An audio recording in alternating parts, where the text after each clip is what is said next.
Hello students. स्वागत है आपका एक बार फिर से आपके अपने प्यारे और दुलारे यूट्यूब चैनल आदर्श क्लासेस पर। प्यारे बच्चों, आज के इस वीडियो लेक्चर में हम लोग उत्तल दर्पण सूत्र के बारे में पढ़ने जा रहे हैं। यह प्रश्न आपको बोर्ड एग्जाम में भी 5 या 6 नंबर में आता है, तो आइए उस 5 या 6 नंबर के मार्क्स को अपना बना लिया जाए और इसका सत्यापन किस प्रकार से होता है उसको हम लोग समझें। ठीक है, जैसा कि आप देख सकते हैं प्यारे बच्चों, यहाँ पे दाएं साइड में मैंने एक उत्तल दर्पण लिया है। उत्तल दर्पण ऐसा दर्पण जिसका परावर्तक सतह उभरा हुआ हो। देखिए, इसका परावर्तक सतह बाहर की तरफ उभरा हुआ है। ठीक है, और इस दर्पण को मैंने नाम दिया है एम और एम डैश का। और ये इस दर्पण पर एक प्रधान अक्ष है जिसको मैंने एक्स एक्स डैश का नाम दिया है। ठीक है, एक्स एक्स डैश का नाम दिया है। और इस दर्पण के सामने ध्रुव और अनंत के बीच में एक वस्तु रखा है जिसका नाम ए बी है। ठीक है, तो इस सत्यापन को देखने से पहले हम लोग इस वस्तु से जो प्रतिबिंब का निर्माण होगा उसको देखते हैं। उत्तल दर्पण में प्यारे बच्चों प्रतिबिंब निर्माण की दो स्थितियां होती है। उसमें से एक स्थिति को हम लोग यहाँ पर बनाएंगे जब वस्तु ध्रुव और अनंत के बीच में होगा, और उसी किरण आरेख की सहायता से हम लोग यहाँ पर इस दर्पण सूत्र का सत्यापन करेंगे। तो आइए सबसे पहले हम लोग इस चित्र को समझते हैं। ठीक है, चित्र समझ गए तो समझिए 50% सत्यापन तो वहीं पर हो गया आपका। जैसा आप देख सकते हैं प्यारे बच्चों, सबसे पहले मैंने यहाँ पे एक वस्तु लिया है ए बी। ठीक है, जो दर्पण के सामने है। और प्रतिबिंब प्राप्त करने के लिए जब हम दर्पण के सामने खड़े होते हैं तो हम एज अ वस्तु, हम लोगों के शरीर से बहुत सारा प्रकाश का किरण निकलता है। उसी तरह दर्पण के सामने इस वस्तु से बहुत सारी प्रकाश की किरणें निकलेंगी, लेकिन हम लोगों को केवल 2 या 3 प्रकाश की किरणों का अवलोकन करना है। इससे निकलने वाले 3 प्रकाश के किरण परावर्तन के बाद जिस बिंदु पर मिलेंगे या मिलता हुआ प्रतीत होगा, उसी बिंदु पर प्रतिबिंब का निर्माण होगा। तो आइए फटाफट हम लोग यहाँ पर देखते हैं। ठीक है, सबसे पहले प्यारे बच्चों यहाँ पर हम लोग देखते हैं कि इस वस्तु से एक प्रकाश का किरण निकलेगा जो प्रधान अक्ष के समांतर होगा। ठीक है, जो प्रधान अक्ष के क्या होगा, समांतर होगा। आइए, तो ये एक वस्तु से प्रकाश का किरण निकल रहा है जो प्रधान अक्ष के समांतर है। तो प्रधान अक्ष के समांतर जो प्रकाश का किरण होता है वो परावर्तन के बाद पुनः लौट जाएगा। इस तरीके से लौट जाएगा। ठीक है, आप ध्यान से समझिएगा। इस तरीके से लौट जाएगा प्रकाश का किरण परावर्तन के बाद। लेकिन इस बिंदु पर अगर कोई प्रेक्षक होगा, कोई देखेगा इस बिंदु पर इस प्रकाश के किरण को आते हुए, तो उसको तो ऐसा ही लगेगा कि ये प्रकाश का किरण दर्पण के पीछे किसी एक बिंदु से आ रही है ना। ठीक है, जब आप यहां से इस प्रकाश की किरण को आते हुए देखोगे तो आपको क्या लगेगा, ये प्रकाश का किरण दर्पण के पीछे किसी एक बिंदु से आ रहा है। ठीक है, ना कि इधर से आके परावर्तित हुआ है, क्योंकि हम जानते हैं प्रकाश सीधी रेखा में गमन करता है। तो प्यारे बच्चों, हम लोग यहाँ पे क्या करते हैं, हम लोग यहाँ पर इसी किरण आरेख को इस जगह से पीछे बढ़ा देते हैं। ठीक है, समझिएगा बात को।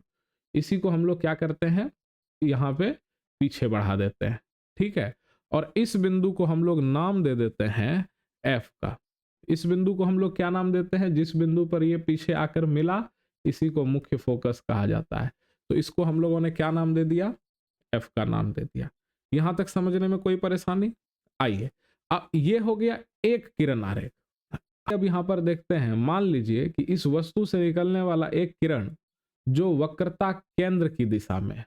ठीक है, तो आप जानते हैं जो वक्रता केंद्र की दिशा में होता है वो पुनः उसी माध्यम में वापस लौट जाता है।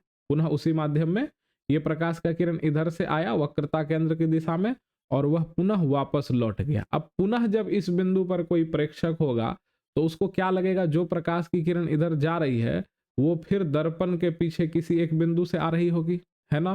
तो हम लोग क्या करेंगे, इसको पीछे की ओर बढ़ाएंगे। ठीक है, आइए अब हम लोग इसको फिर से क्या करते हैं, पीछे की ओर बढ़ाते हैं। देखिए, इस बिंदु से इसको हम लोग क्या करेंगे, पीछे की ओर बढ़ा देंगे।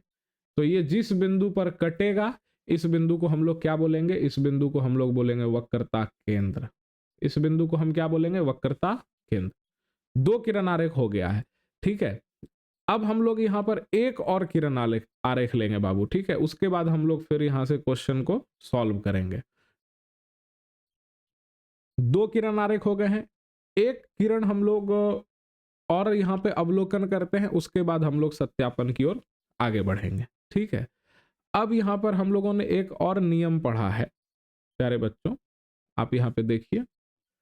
मान लीजिए इस वस्तु से एक और प्रकाश का किरण निकल रहा है, जो कहाँ टकरा रहा है, ध्रुव पर। जो कहाँ टकरा रहा है, ध्रुव पर। अब याद कीजिए नियम क्या कहता है, अगर कोई प्रकाश का किरण ध्रुव पर टकरा रहा है तो परावर्तन के बाद वह परावर्तन के नियम का पालन करते हुए क्या होता है, परावर्तित हो जाता है। परावर्तन के नियम का पालन करते हुए मतलब आप समझे, इसका मतलब हुआ जितने कोण पर यह आपतित हुआ उतने ही कोण पर यह परावर्तित हो जाता है। पुनः इस बिंदु पर अगर कोई प्रेक्षक होता है तो उसको क्या प्रतीत होगा कि ये प्रकाश का किरण जो आ रहा है ये दर्पण के पीछे किसी एक बिंदु से आ रहा है। तो आइए अब हम इसको भी क्या करते हैं, इसको भी हम लोग पीछे की ओर बढ़ाते हैं, ठीक है। आइए इसको भी हम लोग क्या करेंगे, पीछे की ओर बढ़ाएंगे। तो इस जगह से हम इसको भी पीछे की ओर ऐसे करके बढ़ाते हैं, ठीक है। तो आप क्या देख रहे हैं, ये प्रकाश का किरण, ये प्रकाश का किरण, ये प्रकाश का किरण दर्पण के पीछे एक बिंदु पर क्या हो रहा है, प्रतिच्छेद हो रहा है, ठीक है। दर्पण के पीछे एक बिंदु पर प्रतिच्छेद हो रहा है और वो बिंदु ये है, ठीक है। तो इसी बिंदु पर आपका प्रतिबिंब का निर्माण होता है। तो आइए इस बिंदु पर हम लोग प्रतिबिंब का निर्माण करते हैं, ठीक है। ये देखिए मैं कर्सर थोड़ा बदल लेता हूं, इसी बिंदु पर प्रतिबिंब का क्या होगा, निर्माण होगा। ये रहा आपका प्रतिबिंब, ठीक है। और इसका भी नाम अपन सब दे देंगे, इसका नाम दे देंगे ए डैश बी डैश, ए डैश और बी डैश। यहां तक डायग्राम समझने में आपको किसी प्रकार की परेशानी, मुझे नहीं लगता है कि आपको परेशानी होगी। और अगर थोड़ा बहुत भी परेशानी है तो आप एक बार थोड़ा सा रिवाइंड में जाकर एक बार फिर से इमेज को समझ लीजिए, क्योंकि ये इसका समझना आपको बहुत जरूरी है। उसके बाद ही हम लोग फिर आगे बढ़ेंगे, दर्पण सूत्र को प्रूफ करना हम लोगों के लिए ज्यादा आसान होगा, ठीक है। यहां तक समझने में किसी प्रकार की अगर परेशानी नहीं है तो फिर हम लोग यहां से आगे बढ़ते हैं, ठीक है। अब यहाँ पे एक और बात बाबू आप ध्यान रखेंगे, मैं यहाँ पे आपको बता देता हूं। जैसे कि ये बिंदु आपका P ध्रुव है और ये क्या है, यहाँ पर आपका वस्तु है, ठीक है। यहाँ पर आपका क्या है, वस्तु। तो A से लेकर के ये जो P तक की दूरी है इसको वस्तु दूरी कहा जाता है, जिसको हम लोग U से दर्शाते हैं, ठीक है। P से लेके A तक की दूरी को वस्तु दूरी कहते हैं, जिसको हम लोग किससे दर्शाते हैं, U से दर्शाते हैं। उसी तरीके से ये P से लेके F तक की जो दूरी है, मैं यहाँ पर दिखा देता हूँ आपको। ये P से लेकर के जो F तक की दूरी है, ये चलिए पहले A डैश की बात करें, ठीक है। तो ये आपका प्रतिबिंब दूरी है, ठीक है। ये आपका क्या है, प्रतिबिंब दूरी है। यहाँ तक ध्रुव से हमेशा दूरी कहाँ से मापेंगे, ध्रुव से। तो ध्रुव से A डैश B डैश प्रतिबिंब है, तो यहाँ से यहाँ तक की दूरी प्रतिबिंब दूरी, जिसको हम लोग किससे दिखाते हैं, V से। पुनः P से लेकर के F तक की दूरी को फोकस दूरी बोला जाता है, जिसे F से सूचित किया जाता है।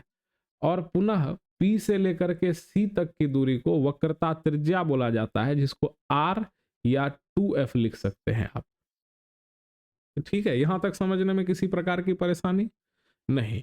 तो अब हम लोग क्या करेंगे, अब हम लोग इस डायग्राम के लिए एक लैंग्वेज लिखते हैं। जो भी हम लोगों ने डायग्राम में किया है हम लोग केवल उसको यहाँ पर लिख देंगे, ठीक है। तो आइए सबसे पहले उस भाषा को लिखते हैं और उसके बाद फिर हम लोग यहाँ से आगे बढ़ते हैं, ठीक है। तो जैसा कि हम लोगों ने डायग्राम बनाया, ठीक उसी प्रकार से हम लोगों ने भाषा लिखा। एक बार हम लोग देखेंगे भाषा को, ठीक है। यहाँ पे कह रहा है माना कि MM डैश एक उत्तल दर्पण है जिसके प्रधान अक्ष एक्स एक्स डैश पर ध्रुव और अनंत के बीच एक वस्तु AB रखी गई है, ठीक है।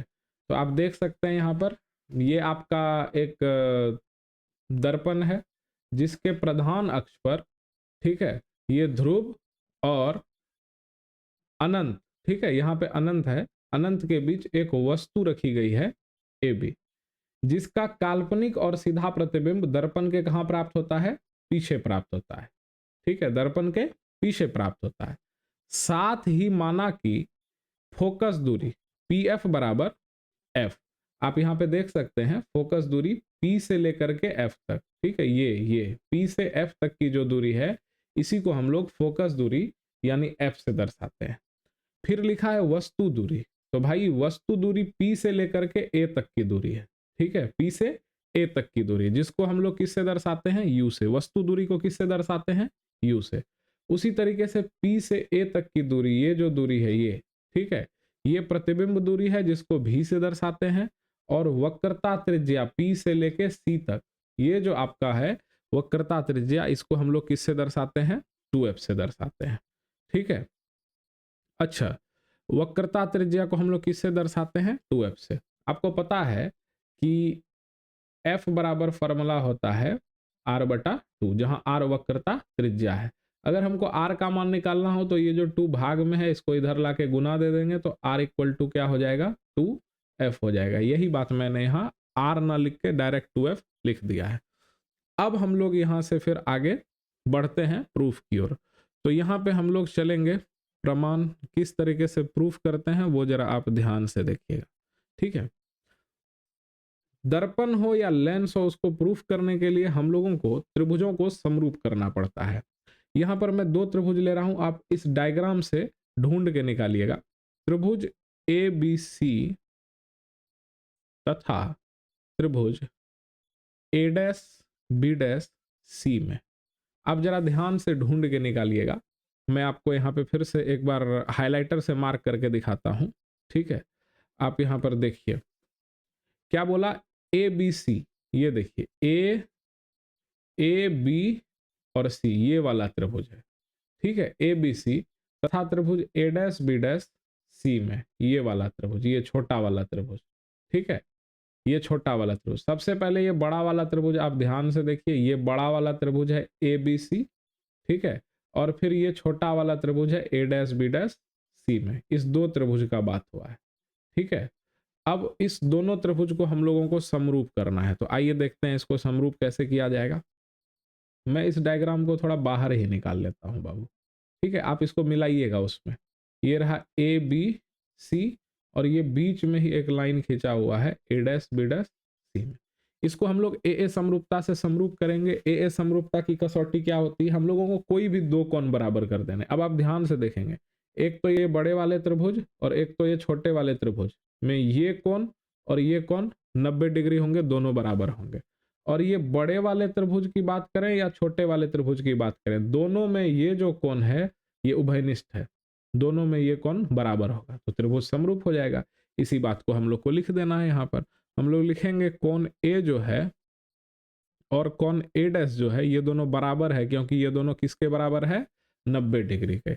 और कोण सी और कोण सी ये जो है सर ये आपका उभयनिष्ठ है, ठीक है, ये आपका उभयनिष्ठ है।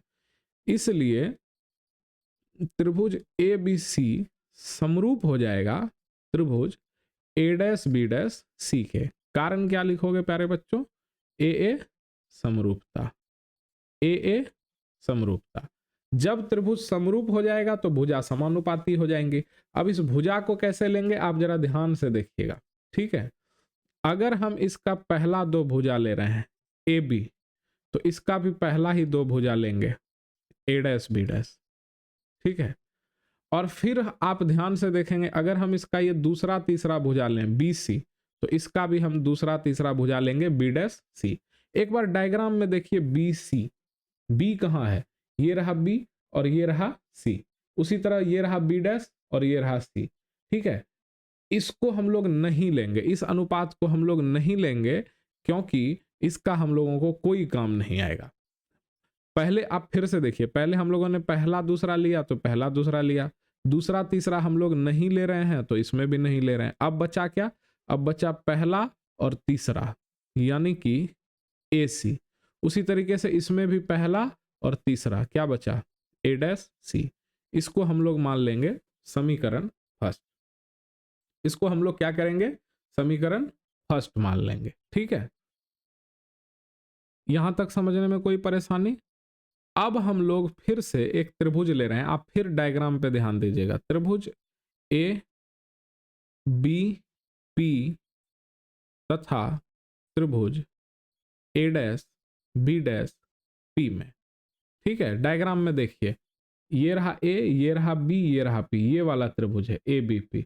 उसी तरीके से ये ए डैश बी डैश और पी, इस दोनों त्रिभुज को भी समरूप करना है। तो प्यारे बच्चों, इस दोनों त्रिभुज को समरूप करने के लिए हम देखेंगे यहाँ पे ये कोण और ये कोण, ये दो कोण हमारा क्या है, 90 डिग्री है।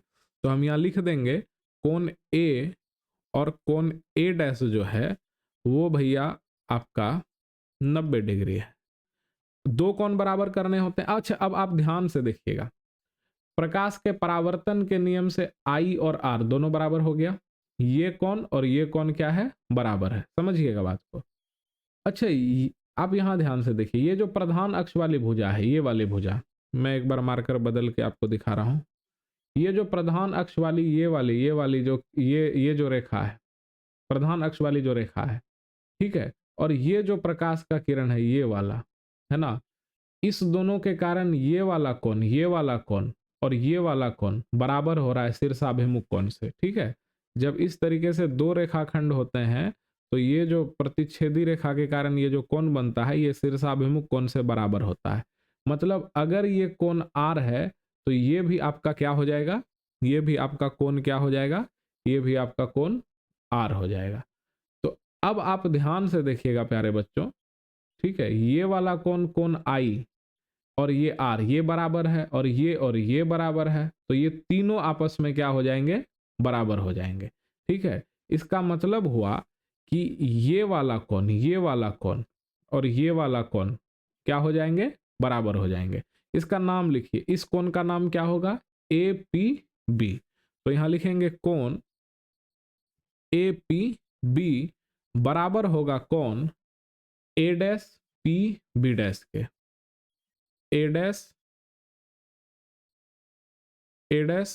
पी बी डैश के। ठीक है, कारण क्या लिखेंगे, कारण लिखेंगे चित्र से, चित्र से। ठीक है, चित्र में हम लोगों ने दिखा दिया कैसे बराबर है। ठीक है, तो अब यहां पे लिखेंगे दो कोण बराबर हो गए, इसलिए त्रिभुज ए बी पी समरूप होगा त्रिभुज ए डैश बी डैश पी के, कारण होगा ए समरूपता। फिर यहां पे हम लोग क्या करेंगे, इस जगह पर हम लोग फिर से अब भुजा लेंगे, जैसे इसका पहला दूसरा लेंगे, इसका भी पहला दूसरा लेंगे, ए बी बटा ए डैश बी डैश बराबर। फिर यहां पे हम लोग इसका दूसरा तीसरा लेंगे। कैसे लेते हैं ध्यान से देखिए, एक तो ए बी बटा ए डैश बी डैश यहां भी है, ए बी बटा ए डैश बी डैश यहां भी है, ये शहीद होने के लिए आया है इसलिए इसको ले रहे हैं। दूसरे को कैसे लेंगे, हम देखेंगे कि कौन सा भुजा जो है वो प्रधान अक्ष पर है। जैसे बीपी, अगर डायग्राम में आप बीपी को ढूंढ के दिखाइए हमको, ये रहा बी और ये रहा पी, ये बी पी, ये प्रधान अक्ष पर नहीं है, मतलब हम फिर से दूसरा तीसरा को नहीं लेंगे, हम लेंगे फिर से पहला और तीसरा को, यानी ए पी। अब आप ढूंढिए, ये रहा ए, ये रहा पी, ये प्रधान अक्ष पर है, तो हम इसका नाम ले लेंगे, ए पी ना लेके पी ए ले लेंगे, और उसी तरीके से इसका भी पहला और तीसरा लेंगे तो हो जाएगा पी ए डैश। ये हो गया आपका समीकरण सेकंड। अब हम लोग यहां पर समीकरण फर्स्ट और समीकरण सेकंड को इक्वेट कर देंगे। हम यहां लिखेंगे समीकरण फर्स्ट तथा समीकरण सेकंड से। समीकरण फर्स्ट और सेकंड में क्या कॉमन है, ए बी बटा A dash B dash, A B बटा A dash B dash cut जाएगा, बचेगा क्या, ए सी बटा ए डैश सी, और इधर क्या बचेगा, पी ए बटा पी ए डैश। अब हम लोग यहां पर लगाएंगे चिन्ह परिपाटी का नियम। चिन्ह परिपाटी क्या कहता है कि भैया सभी दूरियों को ध्रुव से मापा जाता है। इस प्रधान अक्ष को एक बार अगर मैं यहां पर बना दूं, आप ध्यान से देखिएगा, ठीक है, ये एक्स है, ये एक्स डैश है, और मान लीजिए ये बीच में कहीं पी है।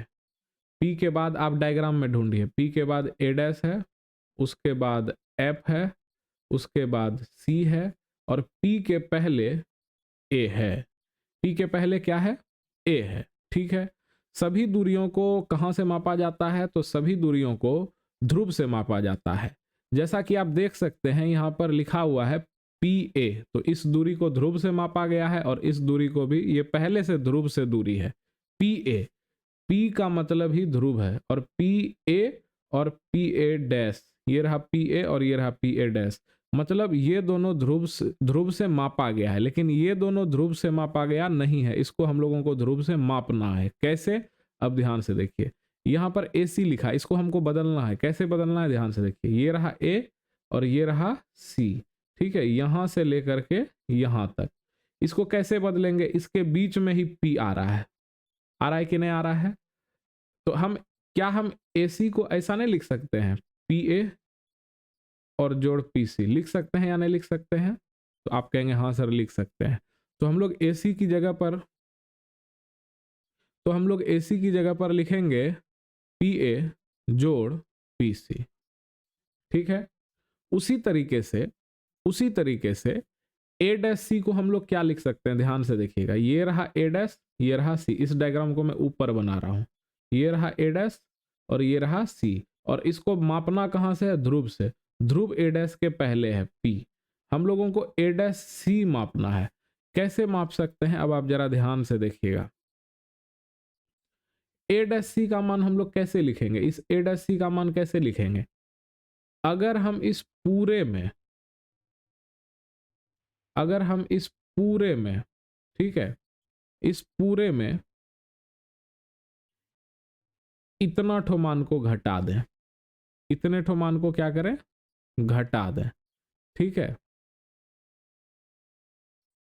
इतने ठो मान को घटा दें तो हम लोगों को जो है मान मिल जाएगा। अगर आपको ये समझ में नहीं आया है तो इसको हम लोग फिर से देखते हैं। आप इस डायग्राम में देखिए, यहाँ पर देखिए, हम लोग बदल किसको रहे हैं? हम लोग बदल रहे हैं A डैश C को। ये रहा A डैश, ये रहा C। इसको एक बार बाहर निकाल के बनाइए, ये रहा A डैश, ये रहा C। P कहाँ है? A डैश से पहले है, तो हम लोग इस बिंदु से पहले आ रहे हैं। इस जगह पर आपका क्या है? P है। इस जगह पर आपका क्या है? P है। अब हम लोग क्या करेंगे? इस A डैश C को ध्रुव से बदलेंगे, कैसे बदलेंगे? इतना ठो दूरी को हम क्या लिख सकते हैं? आप ध्यान से देखिएगा, अगर हम इस पूरे में, पूरे का मतलब PC में इतना ठो मान को घटा दें तो यही तो बचेगा, और इतना ठो मान का मान है PA डैश। क्या नाम है? PA dash. ठीक है, तो हम लोगों ने यही लिखा है PC माइनस PA डैश। यहां पर लिखेंगे। अब फिर से हम लोग एक बार और चिन्ह परिपाटी का प्रयोग करेंगे, लिखेंगे अब चिन्ह परिपाटी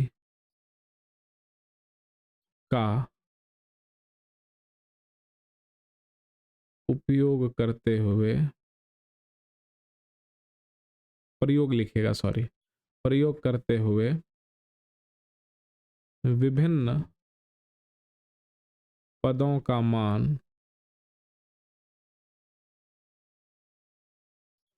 उपरोक्त समीकरण में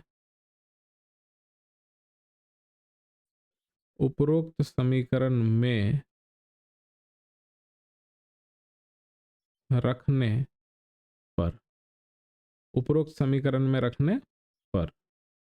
तो आप देखिए हम लोग कैसे मान रखते हैं। सबसे पहले मैं फिर से इस प्रधान अक्ष को बाहर कर देता हूं। ठीक है, इसको आप समझिएगा जरा सा, ये x है, ये x डैश है। ठीक है, और इस पर क्योंकि जो नई चिन्ह परिपाटी है बाबू, वो निर्देशांक चिन्ह परिपाटी है, तो ये मैंने बना दिया, और इस बिंदु को हम लोग ध्रुव मानते हैं। ठीक है, ये जो मूल बिंदु है इसको ध्रुव मानते हैं। और आप देखिए इसके बाद क्या क्या बिंदु है? इसके बाद है A डैश, इसके बाद है F, इसके बाद है C, और इसके पहले है A। और हम लोगों को पता है कि ध्रुव से बाईं ओर इस तरफ जब हम लोग आएंगे तो यहाँ पर ये जो मान होगा ये ऋणात्मक होगा, और जब हम ध्रुव से दाईं ओर जाएंगे तब जो मान होगा वो आपका धनात्मक होगा। इसका मतलब केवल एक ही मान PA जो मान है, केवल यही मान आपका क्या होगा? ऋणात्मक होगा। बाकी सारा मान जो है वो आपका क्या होगा, धनात्मक होगा, क्योंकि बाकी सब दाईं तरफ है। बाईं तरफ केवल क्या है, पी ए है। इसको ध्यान में रखते हुए हम लोग सॉल्व करते हैं। देखिए यहाँ क्या लिखा हुआ है, पी ए। पी ए का मतलब ऊपर में देखिए, पी ए का मतलब वस्तु दूरी है, और पी ए जो है वही एक केवल यहाँ याद रखेंगे, बस इसी को लिख के रखता हूँ। पी ए जो है वो माइनस यू होगा, तो पी ए के जगह पे रखेंगे माइनस यू, फिर यहाँ प्लस है प्लस देंगे। पीसी के जगह पे क्या रखेंगे, पीसी को हम लोगों ने क्या माना है, 2f बटा, फिर पीसी को हम लोगों ने क्या माना है, 2f minus P A dash. P A dash को हम लोगों ने क्या माना है, पी ए डैश को हम लोगों ने माना है भी, फिर बराबर का चिन्ह, यहाँ बराबर है तो यहाँ बराबर का चिन्ह, फिर पी ए। पी ए का मतलब फिर से क्या होगा, देखिए केवल पी ए को ही हम लोगों ने क्या माना है, माइनस यू, और फिर से पी ए डैश का मतलब क्या होगा, पी ए डैश का मतलब होगा भी। अब यहाँ पर क्या होगा, देखिए क्रॉस मल्टीप्लीकेशन, कोना कोनी गुना, ये होगा minus you plus 2f into भी, गुना होगा, फिर बराबर का चिन्ह होगा, फिर से माइनस यू होगा, और 2f माइनस भी का गुना होगा, 2f माइनस भी का गुना होगा। अब क्रॉस मल्टीप्लिकेशन होगा तो आप देखिए माइनस यू गुना भी हो जाएगा माइनस यू भी, फिर प्लस इंटू प्लस हो जाएगा, ये हो जाएगा 2f भी बराबर, यहाँ फिर क्या होगा, माइनस गुना प्लस, माइनस u गुना 2f क्या होगा, 2uf, फिर माइनस गुना माइनस क्या होगा, प्लस u भी। यहाँ तक समझने में परेशानी? अब देखिए, को ध्यान से देखिएगा, इसको मैं फिर से एक बार यहाँ पर लिख रहा हूँ, माइनस यू भी प्लस 2f भी इक्वल टू माइनस 2uf और प्लस u भी। ठीक है, अब इसमें अगर ध्यान से हम लोग देखेंगे तो ये वाला कास्ट और ये वाला कास्ट सेम है, ये दोनों u भी है, तो मैं इसको इधर से इधर भेज दूंगा, और जो माइनस में है उसको इधर लाके प्लस बना दूंगा। तो क्या होगा यहाँ पर, ये तो पहले से इधर है, 2f भी तो पहले से इधर है, और ये वाला टर्म इधर आके प्लस 2uf हो जाएगा, और इधर पहले से दाईं तरफ u भी है, और एक माइनस u भी इधर जाके प्लस u भी हो जाएगा। तो ये हो जाएगा 2f भी plus 2uf equal to 2u भी। ठीक है, अब हम लोग क्या करेंगे, हम लोग दोनों तरफ u भी f से भाग दे देंगे। u भी f से क्या करेंगे, अच्छा सॉरी 2u भी f से, क्या है कि सब में 2 भी आया है, 2u भी f से क्या करेंगे, भाग दे देंगे। भाग देने के बाद क्या होगा बाबू, अब आप ध्यान से देखिएगा। ठीक है, यहाँ पे क्या लिखा है, 2f भी, ये ऊपर वाले को देख के, और नीचे क्या लिखाएगा, 2u भी f, फिर प्लस, फिर यहाँ लिखा है 2uf, फिर बटा हो जाएगा 2u भी f, फिर बराबर होगा, फिर लिखाया जाएगा 2u भी बटा हो जाएगा 2u भी f। ठीक है, मैं पेन के कलर को थोड़ा चेंज कर रहा हूँ, अब आप ध्यान से देखिएगा जरा सा यहाँ पर। ठीक है, मैं इसको वाइट कलर कर ले रहा हूँ। अब आप देखिए 2 और 2 कट जाएगा, f और f कट जाएगा, भी और भी कट जाएगा, यहाँ केवल बचा क्या, u, तो मैंने लिखा 1/u प्लस 2u कट गया, f और f कट गया, बचा क्या, केवल भी, तो मैंने यहाँ लिखा भी, फिर बराबर दिया 2 कैंसिल, भी और भी कैंसिल, बचा क्या, 1/भी। ठीक है, तो हम लोगों को यही प्रूफ करना था, 1/f equal to 1/u plus 1/भी, यही आपका दर्पण सूत्र है। ठीक है, उम्मीद करता हूं कि ये जो वीडियो है आपको समझ में आया होगा। अगर समझ में आया होगा तो प्लीज़ इस चैनल को सब्सक्राइब करें, और ऐसे ही इंफॉर्मेटिव वीडियो को देखने के लिए आप बेल आइकन को प्रेस कर लें, ताकि जब भी ऐसी नई वीडियो आएगी तो वो सीधा आपके पास मिलेगा। ठीक है, अपने दोस्तों के साथ शेयर कीजिए ताकि वो भी इस तरीके के महत्वपूर्ण प्रश्नों का लुत्फ़ उठा सकें। और आपको अगर वीडियो पसंद आया होगा तो प्लीज़ कमेंट बॉक्स में टाइप करें। ठीक है, आपको जैसा भी रिव्यू देना है आप कमेंट बॉक्स में लिखें और फिर मिलते हैं हम लोग अगले क्लास में। धन्यवाद।